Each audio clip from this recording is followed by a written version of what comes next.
ಮಾಘ ಮಾಸದಲ್ಲಿ ಬರುವ ಸಂಕಷ್ಟಹರ ಚತುರ್ಥಿ ಯಾವತ್ತು?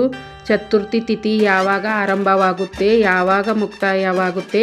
ಈ ಸಂಕಷ್ಟಹರ ಚತುರ್ಥಿ ವಿಶೇಷವೇನು?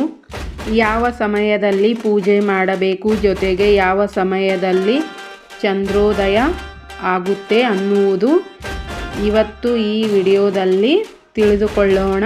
ಕೊನೆವರೆಗೂ ವಿಡಿಯೋ ನೋಡಿ. ಮಾಘ ಮಾಸದಲ್ಲಿ ಬರುವಂತಹ ಸಂಕಷ್ಟಹರ ಚತುರ್ಥಿಯನ್ನು ದ್ವಿಜಪ್ರಿಯ ಸಂಕಷ್ಟಹರ ಚತುರ್ಥಿ ಎಂದು ಕರೆಯುತ್ತಾರೆ. ಸಂಕಷ್ಟಹರ ಚತುರ್ಥಿ ಯಾವ ದಿನ ಬಂದಿದೆ ಅಂತ ತಿಳಿದುಕೊಳ್ಳೋಣ. 2026 ಫೆಬ್ರವರಿ 5 ತಾರೀಕು ಗುರುವಾರ ಬಂದಿದೆ. ಚತುರ್ಥಿ ತಿಥಿ ಆರಂಭ ಯಾವಾಗ ಆಗುತ್ತೆ? 5ನೇ ತಾರೀಕು ಗುರುವಾರ ಬೆಳಗಿನ ಜಾವ 12:09 ಆರಂಭವಾಗುತ್ತೆ. ಮುಕ್ತಾಯ ಯಾವಾಗ?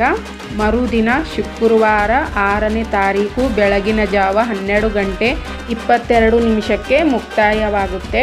ಇಲ್ಲಿ ನಮಗೆ ಸಂಕಷ್ಟಹರ ಚತುರ್ಥಿ ಇರುವುದು ಹೆಚ್ಚಿನ ಪ್ರಮಾಣದಲ್ಲಿ 5ನೇ ತಾರೀಕು ಗುರುವಾರ ಚಂದ್ರ ಉದಯ ಆಗುವುದು ಕೂಡ 5ನೇ ತಾರೀಕು ಬಂದಿರೋದ್ರಿಂದ ಅವತ್ತಿನ ದಿನವೇ ನಾವು ಸಂಕಷ್ಟಹರ ಚತುರ್ಥಿ ಆಚರಣೆ ಮಾಡಬೇಕಾಗುತ್ತೆ.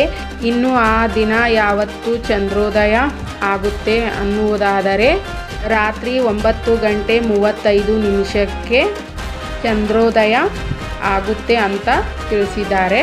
ಈ ಟೈಮ್ನಲ್ಲಿ ಒಂದು ಅರ್ಧ ಗಂಟೆ ಹೆಚ್ಚು ಆಗ್ಬೋದು. ನಿಮ್ಮ ಮನೆಯಲ್ಲಿ ಕ್ಯಾಲೆಂಡರ್ ನೋಡಿಕೊಂಡು ಯಾವ ಟೈಮಿಗೆ ಹೇಳಿದ್ದಾರೆ ಆ ಟೈಮಲ್ಲಿ ಚಂದ್ರ ಬಂದ ಮೇಲೆ ಆಜ್ಞೆ ನೀಡ್ಬೋದು. ಒಂದು ಅರ್ಧ ಗಂಟೆ ಹೆಚ್ಚಕಮ್ಮ ಆಗ್ಬೋದು. ಸಂಕಷ್ಟಹರ ಚತುರ್ಥಿ ದಿನ ಬೆಳಗ್ಗೆ ಬೇಗ ಎದ್ದು ಮನೆಯನ್ನು ಸ್ವಚ್ಛ ಮಾಡಿಕೊಂಡು ತಲೆ ಸ್ನಾನ ಮಾಡಿಕೊಂಡು ಬಂದು ಕೈಯಲ್ಲಿ ಅಕ್ಷತೆ ಮತ್ತು ಹೂವನ್ನು ಹಿಡಿದುಕೊಂಡು ಗಣೇಶನ ಹತ್ತಿರ ಸಂಕಲ್ಪ ಮಾಡಿಕೊಳ್ಳಬೇಕು. ನಾನು ಇವತ್ತು ನಿನ್ನ ಪೂಜೆ ಮತ್ತು ಸಂಕಷ್ಟಹರ ಚತುರ್ಥಿ ಉಪವಾಸ ಮಾಡ್ತಾ ಇದ್ದೀನಿ. ಈ ಒಂದು ವ್ರತದಲ್ಲಿ ಯಾವ ವಿಘ್ನಗಳು ಬಾರದಿರಲಿ ಅಂತ ಕೇಳಬೇಕು. ಉಪವಾಸ ಆರಂಭ ಮಾಡಬೇಕು. ಹಾಗೆ ಗಣೇಶನಿಗೆ ಪೂಜೆ ಕೂಡ ಮಾಡಬೇಕು. ಗಣಪತಿಗೆ ಇಷ್ಟವಾಗಿರೋ ವಸ್ತುಗಳನ್ನು ಅರ್ಪಿಸಬೇಕು.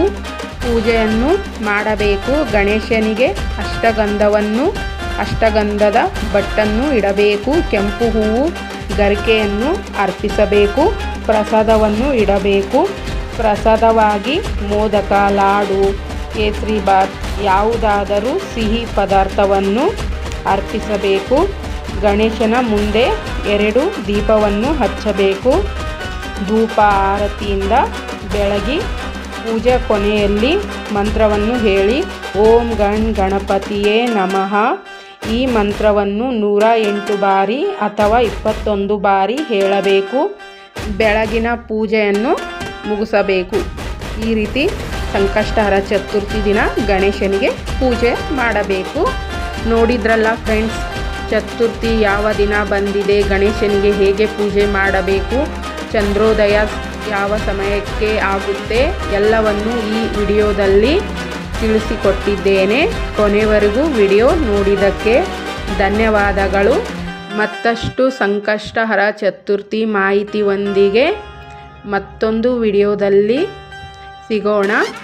ಅಲ್ಲಿವರೆಗೂ ಧನ್ಯವಾದಗಳು. ದೇವರು ಎಲ್ಲರಿಗೂ ಒಳ್ಳೆಯದು ಮಾಡಲಿ. Thank you.